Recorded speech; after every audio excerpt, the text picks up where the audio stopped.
Apa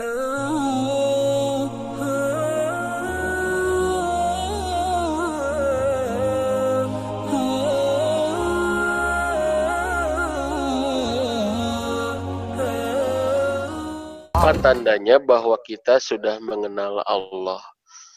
Terima kasih Bu ya. Hak kita sebagai hamba yang lemah ini, tapi kita dikasih perangkat yang disebut kolbu. Kolbu ini punya channelnya dua.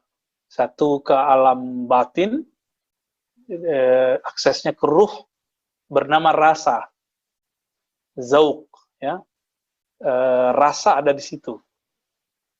Lalu ada yang dia berkaitan dengan sesuatu yang kritis, analog, disebut fikr, ya, akal. Jadi Allah memberi kita dua itu, maka antum coba kenali Allah dengan dua metode ini. Untuk akal itu hanya bisa menerima sesuatu yang sudah pernah dia lihat atau yang bisa digambarkan. Maka muncullah ayat Al-Quran, laisa kamitslihi syai'. Tiada sesuatu pun yang menyerupai Allah Subhanahu wa ta'ala secara akal. Atau surah Al-An'am, la tudrikuhul absar wa huwa yudrikul absar. Tidak dapat dicapai oleh pandangan. Lalu muncul kalimat Ibnu Abbas dan Ibnu Mas'ud, tafakkaru fi ala'illah.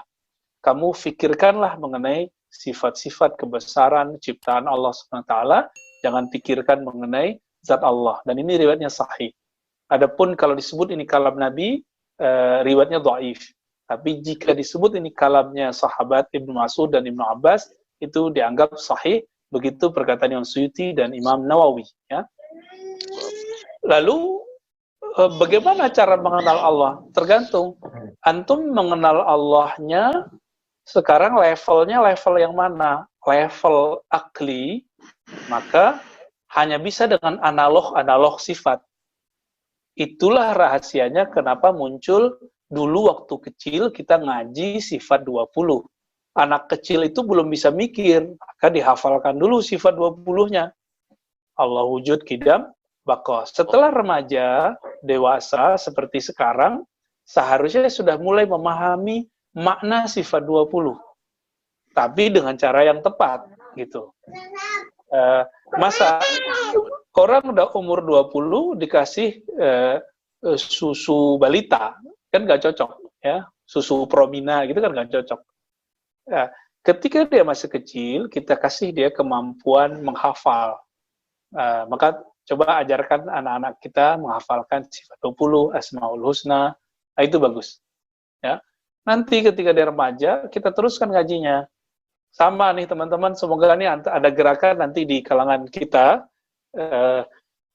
Jadi belajar Quran, awalnya belajar qiraah, membaca. Yang kedua belajar terjemah. Yang paling puncak belajar tafsir. Dan ini harus dilewati. Harus ada di antara antum ini yang concern di dalam bahasa Al-Quran. Karena bahasa Al-Quran itu lebih spesial dari bahasa Arab. Bahasa Arab terlalu biasa. Al-Quran itu bahasa Arab yang digunakan dalam bahasa rohani. Nah, kenapa Allah itu nurunkan dengan bahasa Al-Quran, bahasa Arab? Karena Al-Quran dengan bahasa Arab itu menggunakan rasa lebih banyak daripada yang lain. Coba antum lihat Asmaul Husna. Itu 70% itu berbicara rasa. Bukan logika. Coba lihat, bukan rasio ya. Contohnya Rahman, Rahim, itu rasa semua. Zauq. Dan itu hanya bisa dirasakan pakai kolbu. Karena jangankan cinta kepada Allah, sayang kepada Allah, sayang kepada anak, kepada pasangan, itu nggak bisa dilogikakan seperti angka-angka. Apalagi kepada Allah Subhanahu wa ta'ala. Jadi ukurannya apa? Ukurannya tidak bisa pakai angka-angka, kita cuma kasih indikator. Kalau mengenal secara akliyah, yaitu mampu memahami perbedaan sifat Allah dengan sifat makhluk. Udah cukup. Diringkaslah sebanyak asma sifat itu banyak sekali. Diringkas oleh ulama kita menjadi sifat 20. Yang sekarang dibid'ahkan oleh orang-orang yang tidak paham hakikat dari sifat 20. Ya. Ustaz Hasan dulu kan juga pernah bidain, mantan, ya. Baik. Yang kedua, kolbu kita punya channel kedua, yaitu ke dalam ruh. Itu yang ditiupkan tadi ke dalam janin kita. Karena ruh ini bukan di sini kampungnya, ruh itu kampungnya alamul amr, alam azali sana, yang bisa langsung berinteraksi dengan sang peniup ruh, yaitu Allah Subhanahu wa Ta'ala. Rasa ada di situ, teman-teman. Nah, inilah yang kelebihan ahli-ahli kolbu. Inilah yang kemudian orang-orang ingin hancurkan ilmunya dengan menghancurkan nama dan tokoh-tokohnya. Apa nama dari ilmu ini? Namanya ilmu tasawuf. Dulu Salahuddin Al-Ayyubi berhasil mengalahkan perang salib itu karena beliau berguru tasawuf kepada Qutb Al-Ban. Sekarang ilmu ini mau diberanguskan oleh mereka dan dianggap orang yang belajar tasawuf belajar kesesatan. Makanya pada takut jihad, ya. takut ditinggal jamaah, ya. Takut dikurangi tunjangannya.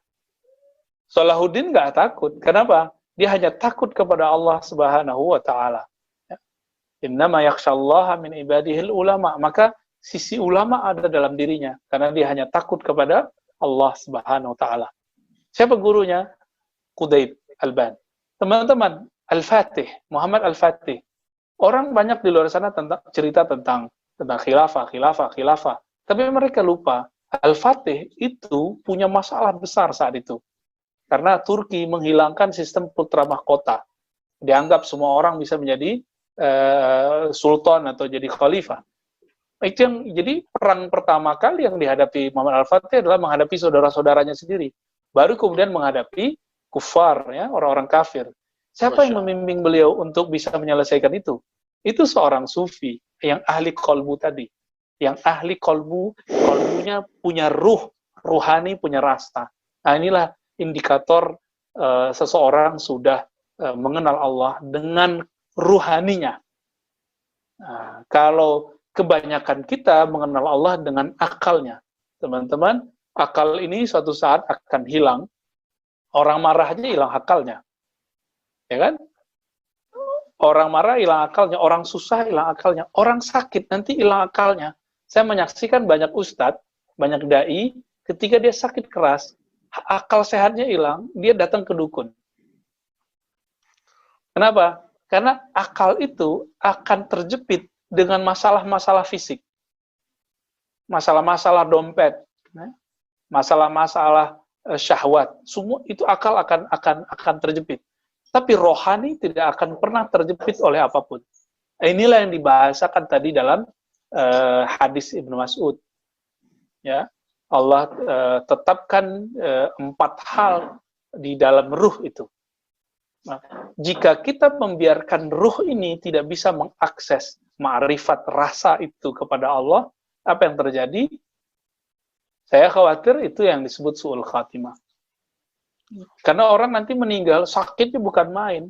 Orang meninggal itu nggak pakai kecerdasan lagi. Teman-teman yang sudah menyaksikan, nggak pakai akal lagi. Orang-orang yang meninggal itu semuanya pakai rasa. Nggak usah jauh-jauh, antum sakit aja udah rasanya udah bapernya tinggi. Ya, apalagi yang punya pasangan atau yang masih muda, punya orang tua, kurang diperhatiin dikit, itu bapernya bukan main. Itu kalau orang sakit. Apalagi nanti sakaratul maut yang sakitnya beribu-ribu kali lipat. Jadi mumpung teman-teman kita belum sampai di tahapan itu, coba sekarang dicari ilmu ma'rifat zauq itu. Merasakan Allah yang ada. Kalau akal, menetapkan percaya Allah ada. Kalau zauq di kalbu, merasakan dia ada. Gitu. Ada kalimat Allah wujud kidam baqa mukhalafatuhu lil hawadis. Qiyamuhu binafsihi. Maka ketika sampai misalnya di qiyamuhu binafsihi, aku tidak pernah bisa bergantung kecuali kepadanya. Nah, itu dirasakan. Ada rasanya nanti. Sampai nanti ke sifat hayyu, qayyum, ya. Allah maha hidup, kita bersumber dari sini. Dan itu bisa dirasakan dengan teknik-teknik qalbiyah, ruhaniyah. Saya pernah mendengar ada takdir yang tetap dan ada takdir yang bisa berubah. Mohon penjelasannya, Bu ya. Iya. dalam hadis la yughayyirul qada illa du'a. Tidak ada yang bisa merubah qada kecuali doa. Jadi teman-teman semua, Allah itu menentukan sesuatu yang kita sebut takdir, surah Al-Furqan ayat 2, ya. Di akhir ayatnya itu disebutkan bahwa Allah menetapkan sesuatu sesuai dengan takdirnya, ukurannya. Maka takdir itu artinya ukuran sesuai dengan kudrah iradah Allah Subhanahu wa taala. Kudrah iradah Allah berarti kudrah kekuasaannya, iradah berarti kehendaknya. Tapi Allah itu punya hak mutlak yang disebut sifat jaiz. Yang disebut sifat jaiz. Sifat jaiz inilah nanti yang bisa kemudian merubah sesuatu ketentuan yang belum ia tunaikan. Contohnya, besok kita ngapain? Kan belum jelas. Nah, dengan orang berdoa, disitulah Allah menitahkan perubahan dalam hak azalinya. Jadi teman-teman, mungkinkah takdir berubah? Takdir yang disebut qada atau takdir mu'allaq itu bisa berubah. Takdir yang masih gantung, belum terjadi. Tapi takdir yang sudah mubram, yang sudah terjadi kemarin. Contoh, kenapa sih saya terlahir sebagai orang Indonesia, ya, suku A, suku B, suku C, kenapa enggak di sana, di sini, suku A, suku B? Itu yang disebut takdir yang kita sudah nggak bisa rubah. Antum mau rubah mukanya, seperti dulu ada penyanyi terkenal itu ya, dia rubah wajahnya dan jadi putih, tetap saja dia disebut orang negro. Ya, kira-kira seperti itu. Jadi takdir bisa dirubah dengan hak jaiz Allah Subhanahu wa taala. Tapi itu takdir yang belum terjadi, yang disebut dalam hadis qada, ya. Ya, tafadhal. Ya, terima kasih. Dan ini ada kelanjutannya, Bu, ya, terkait dengan takdir yang bisa dirubah dan takdir yang tidak bisa dirubah, yaitu perbedaan antara qadar dan takdir. Spesifiknya lebih jelasnya seperti apa katanya, Bu, ya? Mangga. Iya, itu hanya perbedaan bahasa antara para imam ahlus sunnah, terjadi perbedaan definisi apa itu qadar dan qada. Ada yang mengartikan qada itu yang azali, belum terjadi, ada yang sebaliknya, qadar lah yang dianggap yang belum terjadi. Tapi terlepas dari itu, saya lebih memilih sesuai dengan lafaz hadis tadi, bahwa qada adalah kehendak azali tapi belum terwujud dalam dunia zahir, tapi qadar sudah terjadi.